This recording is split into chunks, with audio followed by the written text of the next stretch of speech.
মান কানা আল্লাহু ওয়া রাসূলুহু আহাব্বা ইলাইহি মিম্মা সিওয়াহুমা।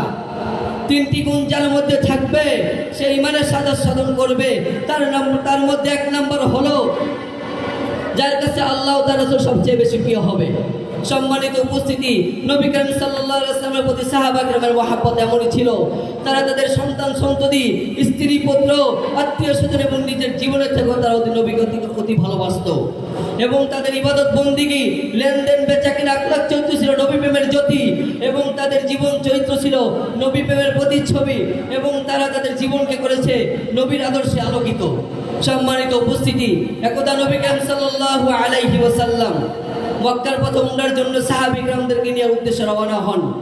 একথা শুনে কুরাইশ উদ্বিগ্ন হয়ে পড়ে এবং মুসলিম বাহিনী গঠন করে তাদেরকে বাধা দেওয়ার জন্য তাদের অনেক প্রতিনিধি নবী করিম সাল্লাল্লাহু আলাইহি ওয়াসাল্লামের কাছে আসেন এবং তাদের মধ্যে একজন হয়েছেন উরাই ইবনে মাসউদ। তিনি তখন ইসলাম গ্রহণ করেননি, কিন্তু সাহাবীদের এই অবস্থা দেখে তিনি নবী করিম সাল্লাল্লাহু আলাইহি ওয়াসাল্লামের এই ভালো আচরণ দেখে, তার সাথে কথা বলার সাথে সাহাবায়ে ব্যবহার দেখে তিনি বলেন, আমি দুনিয়ার মধ্যে অনেক প্রতিনিধির কাছে গিয়েছি, কিন্তু মুহাম্মদ সাল্লাল্লাহু আলাইহি ওয়াসাল্লামের মতো তার সাহাবীরা যেভাবে তাকে ভক্তি করে, তাকে যেভাবে সম্মান করে, তাকে যেভাবে মহব্বত করে, এই রকম আমি কোনো মানুষকে দেখিনি কোন রাজা বাদশাকে সম্মান করতে।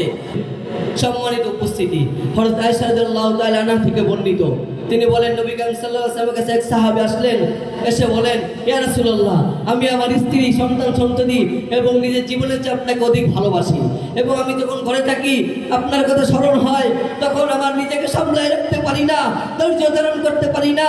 ইয়া রাসূলুল্লাহ, আমি মনে করি আমি মৃত্যুবরণ করলে জান্নাতে আপনি নবীদের সাথে উঁচু মাকামে থাকবেন, আর আমি আর জান্নাত পেয়েও ভয় করি যে আপনাকে দেখতে পারবো কিনা। দেখুন সাহাবা কেরামের মহব্বত নবীর প্রতি কেমন ছিল, তাদের ভালোবাসা কেমন ছিল, এর দ্বারা বোঝা যায় নবী ইন্তেকাল করার পরেও তাদের চোখ দিয়ে নবীর কথা স্মরণ হলে অশ্রু ঝরাতো। কিন্তু অত্যন্ত দুঃখের সাথে বলতে চাই, বর্তমান জামানায় কিছু সুন্নি পন্থী রয়েছে যারা বলে সুন্নি দাবি করে, কিন্তু তাদের মধ্যে সুন্নির চিহ্ন নাই, তাদের মধ্যে কোনো চিহ্ন নাই। তারা মুখে সুন্নি দাবিদার, কিন্তু মাজার পূজা ভণ্ডরি, তারা জিলাপি খাওয়ার মধ্যে তারা রাত্রে গাঁজা টানে, দিনে তারা মাজারে পূজা বলেন ঠিক কিনা।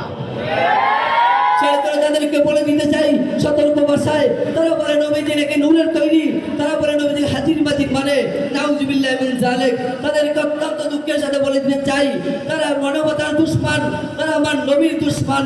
তাদেরকে জুতা পিটা করে বাংলার জমিন থেকে বিতাড়িত করব।